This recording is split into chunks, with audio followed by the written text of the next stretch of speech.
final plague had the Egyptians scared, and they urged the Israelites to leave quickly. The Hebrews gathered their belongings and livestock and left Egypt with great rejoicing.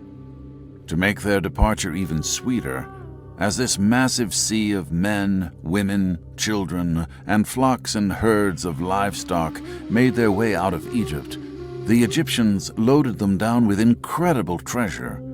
Their centuries of slavery had come to an end. God delivered his people just as he had promised. God led the Israelites out into the desert wilderness.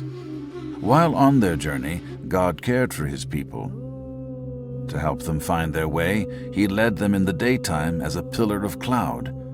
During the night, he appeared as a pillar of fire. These columns not only gave the Israelites direction, but also comfort. The pillar of cloud protected them from the harsh rays of the sun, and the pillar of fire kept them warm through the cold desert nights. After the Hebrews left, Pharaoh changed his mind and said, "What have we done? We let the Israelites go and have lost their services." Pharaoh commanded that his chariot be made ready, and he summoned more than 600 of his best chariots and officers. As he and his charioteers rode off, Pharaoh's entire army marched behind him. All of Egypt's military was in pursuit of the Israelites. As Pharaoh's armies got near, the Israelites caught sight of them and began to panic.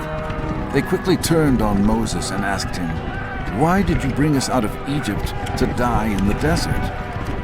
But Moses stood firm and called upon his fellow Israelites to do the same. "Fear not, and see the salvation the Lord will bring you today. You will never see these Egyptians again, for the Lord shall fight for you." Moses stretched his hand over the sea, and the Lord sent a strong wind that drove back the waters until they were parted, leaving a dry path straight through the middle. All the people of Israel went into the midst of the sea, walking on dry land with towering walls of water on both sides. After the Israelites had made some way through, Pharaoh's entire army followed them on the path the Lord had made through the middle of the sea. When Pharaoh's army had made it midway through the sea, the Lord threw the Egyptians into confusion and panic. Their chariot wheels, clogged with mud, fell off or got stuck. The Egyptians began to cry out in terror, "Let's get away from the Israelites. The Lord fights for them and against us."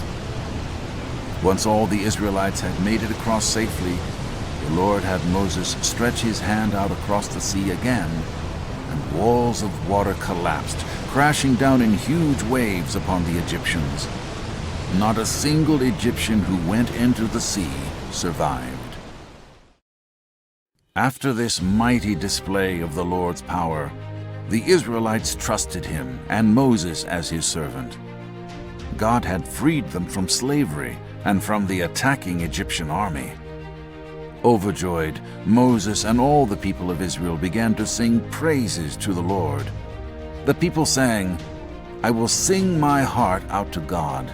What a victory! He has thrown horse and rider into the sea. God is my strength. God is my song. God is my salvation. I will praise him always." Through this mighty act of deliverance, God set the Israelites free.